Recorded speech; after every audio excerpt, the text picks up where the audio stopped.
ಮದ್ದೂರಿನಲ್ಲಿ ನಡೆದ ಸಾಮೂಹಿಕ ಗಣಪತಿ ವಿಸರ್ಜನೆಯ ಮೆರವಣಿಗೆ ಸಮಯದಲ್ಲಿ ಸಿ.ಟಿ. ರವಿ ಅವರು ಮಾಡಿದಂತಹ ಭಾಷಣಕ್ಕೆ ಸಂಬಂಧಪಟ್ಟಂತೆ ಈಗ ಎಫ್ಐಆರ್ ದಾಖಲಾಗಿರುವಂಥದ್ದು. ಇದಕ್ಕೆ ಮೊದಲ ಪ್ರತಿಕ್ರಿಯೆ ನೀಡಲಿಕ್ಕೆ ನಮ್ಮ ಜೊತೆ ಸಿ.ಟಿ. ರವಿ ಅವರಿದ್ದಾರೆ, ಅವ್ರನ್ನ ಮಾತಾಡ್ಸೋಣ. ಸರ್, ಈಗ ಮದ್ದೂರಿನ ಭಾಷಣಕ್ಕೆ ಸಂಬಂಧಪಟ್ಟಂತೆ ನಿಮ್ಮ ವಿರುದ್ಧ ಎಫ್ಐಆರ್ ದಾಖಲಾಗಿದೆ.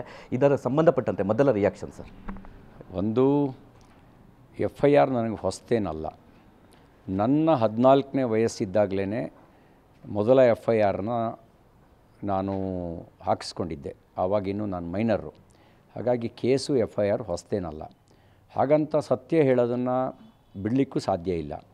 ನಾನು ನಿನ್ನೆ ಮದ್ದೂರಿನಲ್ಲಿ ಮಾತಾಡಿರೋದು, ನೀವು ಆ್ಯಕ್ಷನ್ ಮಾಡಿದರೆ ನಮ್ಮ ರಿಯಾಕ್ಷನ್ ಇರುತ್ತೆ, ನಮ್ಮ ಸಹನೆಗೂ ಒಂದು ಮಿತಿ ಇದೆ ಅನ್ನೋದನ್ನು ಹೇಳಿದ್ದೀನಿ. ಈಗಲೂ ನಾನು ಬದ್ಧ. ನೀವು ನಮ್ಮ ಗಣಪತಿ ಮೆರವಣಿಗೆ ಮೇಲೆ ಕಲ್ಲು ಹೊಡೆದ್ರೆ, ಗಣಪತಿ ಮೆರವಣಿಗೆ ಮೇಲೆ ಪೆಟ್ರೋಲ್ ಬಾಂಬ್ ಹಾಕಿದರೆ, ಪಾಕಿಸ್ತಾನ್ ಜಿಂದಾಬಾದ್ ಅಂತ ಕೂಗಿದರೆ ಅದನ್ನು ಸಹಿಸ್ಕೊಂಡು ಇರೋದು ಕಾಲ ಇಲ್ಲ. ನಮ್ಮ ತಾಳ್ಮೆಯ ಕಟ್ಟೆ ಒಡೆದಿದೆ ಅನ್ನೋದನ್ನು ತೋರಿಸೋದಕ್ಕೋಸ್ಕರನೇ ಮದ್ದೂರಿನಲ್ಲಿ ಜನಾಕ್ರೋಶ ವ್ಯಕ್ತ ಆಗಿದ್ದು. ಮದ್ದೂರಿನಲ್ಲಿ ನಮ್ಮ ಸಂಘಟನೆ ಏನು ಬಲವಾಗಿಲ್ಲ, ನಮ್ಮ ನೇತೃತ್ವ ಏನು ಬಲವಾಗಿಲ್ಲ, ಆದರೆ ಜನಾಕ್ರೋಶ ವ್ಯಕ್ತ ಆಗಿದ್ದು ಹಿಂದೂ ಸಮಾಜದ ಜನಾಕ್ರೋಶ ಅದು ವ್ಯಕ್ತ ಆಗಿದ್ದು. ನಿಮ್ಮ ಈ ಒಂದು ಕೆಟ್ಟ ನೀತಿಯ ವಿರುದ್ಧದ ಜನಾಕ್ರೋಶ. ನೀವೇನು ಮಾಡಿದ್ರೂ ಸಹಿಸ್ಕೊಳ್ಬೋದು ಅನ್ನುವಂಥ ಕಾಲ ಮುಗಿದಿದೆ. ನಮ್ಮ ಸಹನೆಗೂ ಒಂದು ಮಿತಿ ಇದೆ, ಸಹನೆ ಕೊನೆಯಾಗಿದೆ. ಇನ್ನೇನಿದ್ರೂ ನೀವು ಹೇಗೆ ವ್ಯವಹರಿಸ್ತೀರಿ ಅದಕ್ಕೆ ತಕ್ಕಂತೆ ಹಿಂದೂ ಸಮಾಜ ರಿಯಾಕ್ಟ್ ಮಾಡುತ್ತೆ. ನೀವು ಒಳ್ಳೆ ರೀತಿಯಲ್ಲಿ ವ್ಯವಹರಿಸಿದರೆ ನಾವು ಒಳ್ಳೆ ರೀತಿಯಲ್ಲಿ ವ್ಯವಹರಿಸ್ತೀವಿ, ನೀವು ಕೆಟ್ಟ ರೀತಿಯಲ್ಲಿ ವ್ಯವಹರಿಸಿದರೆ ನಿಮಗೆ ನಿಮ್ಮದೇ ಭಾಷೆಯಲ್ಲಿ ಉತ್ತರ ಕೊಡ್ತೀವಿ. ಸರ್, ಎಫ್ಐಆರ್ಗೆ ಸಂಬಂಧಪಟ್ಟಂತೆ ಕಾನೂನು ಹೋರಾಟ ಹೇಗಿರುತ್ತೆ ಸರ್? ನ್ಯಾಯಾಲಯಕ್ಕೆ ಮೊರೆ ಏನಾದ್ರು ಹೋಗ್ತಾರೆ? ಬಿಡಿ, ನಮ್ಮ ಲೀಗಲ್ ಟೀಮ್ ಅದನ್ನು ನೋಡ್ಕೊಳ್ತಾರೆ. ನನಗೇನು ಹೆದರಿಕೆ ಇಲ್ಲ. ನನಗೆ ಬಂಧನವೂ ಹೊಸ್ತಲ್ಲ, ಜೈಲು ಹೊಸ್ತಲ್ಲ, ಹೋರಾಟವೂ ಹೊಸ್ತಲ್ಲ. ಹೋರಾಟದ ಹಿನ್ನೆಲೆಯಿಂದಲೇ ಬಂದವನು ನಾನು. ಹಾಗಾಗಿ ನನಗೆ ಹೋರಾಟ ಆಗಲಿ ಜೈಲಾಗಲಿ ಇದು ಯಾವುದೂ ಹೊಸ್ತಲ್ಲ. ನನ್ನ ಮೇಲೆ ಮೊಕದ್ದಮೆ ದಾಖಲಿಸಿರೋರಿಗೆ ಹೇಳಲಿಕ್ಕೆ ಬಯಸ್ತೇನೆ, ನೀವು ಸೋಮೋಟೋ ಮೊಕದ್ದಮೆ ದಾಖಲಿಸಿದ್ದೀರಿ. ನೀವು ಕಾನೂನನ್ನು ರಕ್ಷಣೆ ಮಾಡುವವರು, ಪೊಲೀಸ್ ಇಲಾಖೆಯವರು, ನಿಮ್ಮ ಜವಾಬ್ದಾರಿ ಅಲ್ವಾ? ರಾತ್ರಿ 10 ಗಂಟೆಯಿಂದ ಬೆಳಗ್ಗೆ 6 ಗಂಟೆವರೆಗೂ ಧ್ವನಿವರ್ಧಕ ಬಳಸೋಕ್ಕೆ ಅವಕಾಶ ಇಲ್ಲ.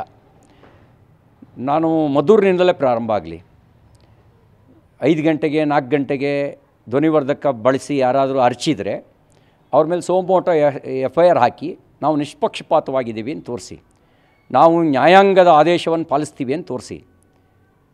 ಹಾಗೆ ತೋರಿಸೋದ್ರ ಮೂಲಕ ನೀವು ನಿಷ್ಪಕ್ಷಪಾತತನವನ್ನು ಸಾಬೀತುಪಡಿಸಿ, ಕಾನೂನಿಗೆ ಬದ್ಧತೆಯನ್ನು ಸಾಬೀತುಪಡಿಸಿ.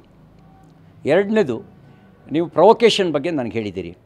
ಪ್ರಚೋದಿಸುವ ಅಂಶಗಳು ಕೆಲವು ಮತಗ್ರಂಥಗಳಲ್ಲೇ ಇದೆ. ಆ ಮತಗ್ರಂಥಗಳು ಹೇಳ್ತವೆ, ಜಗತ್ತನ್ನು ಎರಡಾಗಿ ವಿಭಜಿಸ್ತವೆ. ಒಂದು ದಾರುಲ್ ಇಸ್ಲಾಂ, ಇನ್ನೊಂದು ದಾರುಲ್ ಹರಬ್. ಇನ್ನೊಂದು ಮೊಮಿನ್, ಇನ್ನೊಂದು ಕಾಫಿರ್.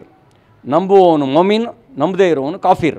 ಆ ಕಾಫಿರ್ನ ದ್ವೇಷ ಮಾಡೋದು ಮಾತ್ರ ಅಲ್ಲ, ಅವನ ಎಕ್ಸಿಸ್ಟಿಂಗ್ಸ್ ಅಂದರೆ ಅವನ ಅಸ್ತಿತ್ವವನ್ನೇ ನಾಶ ಮಾಡುವಂಥ ಮತಗ್ರಂಥಗಳು ಬೋಧಿಸ್ತವೆ.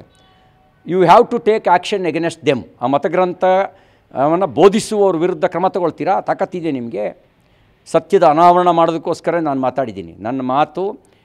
ನನ್ನ ಮಾತು ಪ್ರೊವೊಕೇಷನ್ ಅನ್ನೋದಾದರೆ, ನಿತ್ಯ ಮದ್ರಸಾಗಳಲ್ಲಿ ಅದೇ ಪ್ರೊವೊಕೇಟ್ ಮಾಡ್ತಾರೆ, ನಿತ್ಯ ಜೆಹಾದನ್ನೇ ಬೋಧಿಸ್ತಾರೆ. ಇಲ್ಲದೇ ಇದ್ದರೆ ಸಾಗರದಲ್ಲಿ 4 ವರ್ಷ 5 ವರ್ಷದ ಮಕ್ಕಳು ಗಣೇಶನ ವಿಗ್ರಹದ ಮೇಲೆ ಒಗಿಬೇಕು ಅನ್ನೋದು ಎಲ್ಲಿಂದ ಕಲ್ತರು? ಅವರು ದ್ವೇಷ ಮಾಡೋದನ್ನು ಎಲ್ಲಿಂದ ಕಲ್ತರು? ಯಾರು ಕಲಿಸಿದ್ದೆಲ್ಲಿ?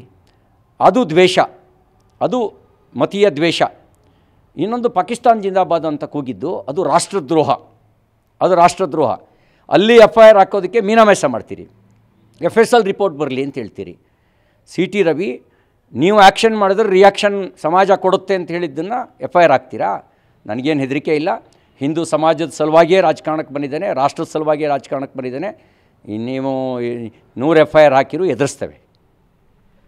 ಇದಿಷ್ಟು MLC ಸಿ.ಟಿ. ರವಿ ಅವರ ಮಾತು. ಕ್ಯಾಮ್ರಾ ಪರ್ಸನ್ ಹರೀಶ್ ಜೊತೆ ಅಶ್ವಿತ್ ಮಾವಿನಗುಣಿ, TV9 ಚಿಕ್ಕಮಗಳೂರು.